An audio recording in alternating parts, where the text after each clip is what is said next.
অনেকে বলে আল্লাহ মালুম, আল্লাহ মালুম বলা উচিত না, বলবেন আল্লাহ আলাম, আল্লাহু আলাম। মালুম আর আলামের মধ্যে বেশ কম হলো। আলাম এটা ইসমে তফজিল, আল্লাহ তাআলা সবচেয়ে ভালো জানেন। আর মালুম সামিয়া ইয়াসমাউ এর গর্দানে ইসমে মফউল হলো মালুমুন, মাসমউনের ওজনে হলো মালুমুন, অর্থাৎ আল্লাহ নিজে নিজে জানে না, কারো মাধ্যমে জানে। নাউজুবিল্লাহ, আল্লাহ কি কারো মাধ্যমে জানে নাকি? এই জন্য আল্লাহর ক্ষেত্রে মালুম শব্দ ব্যবহার করা উচিত না। আমরা বলবো আল্লাহু আ'লামু। এবং আল্লাহর নবী হযরত জিবরিল আলাইহিস সালাম এর প্রশ্নের উত্তরে তিনি বলছে, আপনি কি জানেন আল্লাহ আপনার ইজ্জত কিভাবে বাড়াইছে? প্রিয় নবীজি বলছে আল্লাহু আ'লামু, আল্লাহ সবচেয়ে ভালো জানেন।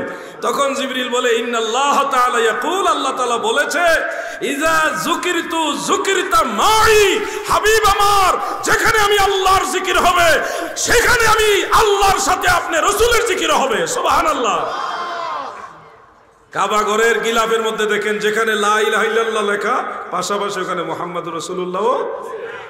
মসজিদে নববী শরীফের প্রত্যেকটা জানালার উপরে দেখবেন পাশাপাশি লা ইলাহা ইল্লাল্লাহ মুহাম্মাদুর রাসূলুল্লাহ লেখা আছে।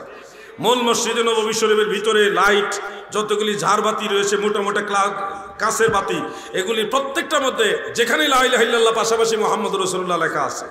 আমি ফিলিস্তিনে মসজিদুল আকসার মধ্যে দেখেছি, সেখানেও পাশাপাশি লা ইলাহা ইল্লাল্লাহ মুহাম্মাদুর রাসূলুল্লাহ লেখা আছে। এজন্য বলবো নবীর সম্মান বাড়াইছে আল্লাহ, আপনি চাইলেও কমাইতে পারবেন না। আপনি কোরআন খুঁজে নবীর শাফাআতের আয়াত খুঁজে পান না।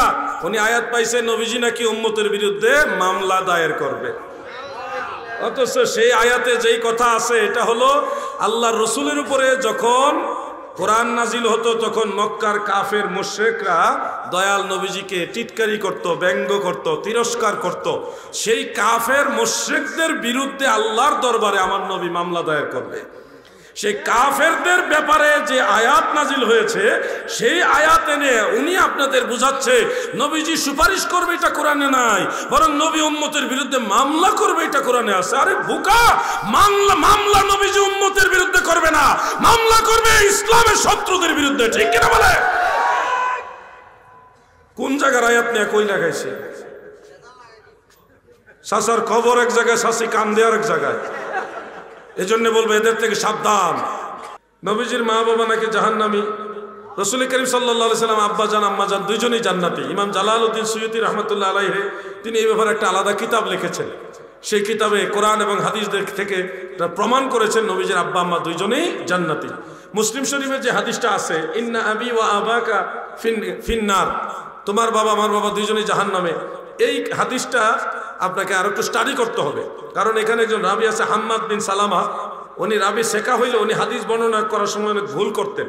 এবং তার বাস্তবতা হলো ইবনে মাজাহ শরীফে মুসনাদু বাজ্জারে হযরত আব্দুল্লাহ ইবনে ওমর, এবং এই হাদিসটাও এই একই হাদিস হাম্মাদ বিন সালামার অন্যান্য যারা ক্লাসমেট ওনারা বর্ণনা করেছেন, তারা আবার সেখানে নবীজির বাবা জাহান্নামী এই কথা নাই, বর্ণনা করেন নাই। তিনারা বলছে ইজা মারারতুম আলা কাবরি মুশরিকিন ফাবাশশিরহু আও ফাবাশশিরহুম বিন্নার, এরকম হাদিসটা।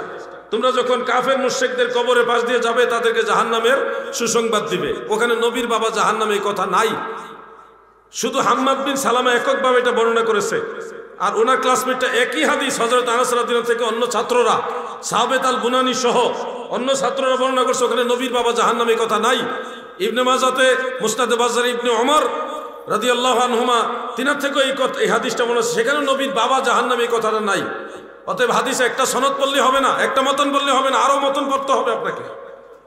একটা মতন দিয়েই একটা ফয়সালা হয় না।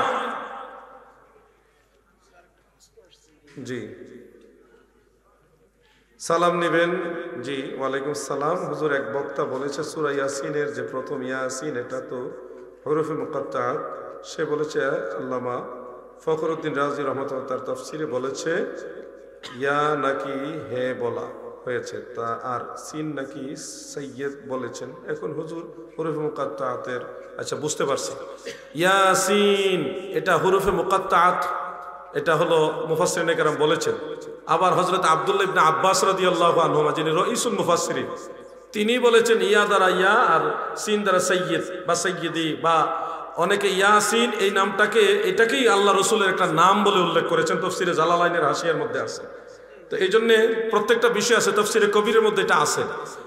এখতেলাফ থাকতেই পারে, তাফসির কারকদের মধ্যে এখতেলাফ আছে, থাকবে, এটা স্বাভাবিক, এটা ইসলামের সৌন্দর্য। হুরুফে মুকাত্তাআতের অন্তর্ভুক্ত হলেও আমাদের কোনো অসুবিধা নাই, কারণ হুরুফে মুকাত্তাআতেরও হাকিকি মানা আছে যেটা আল্লাহ জানে, এবং আল্লাহ যাদেরকে জানায় তারা জানে।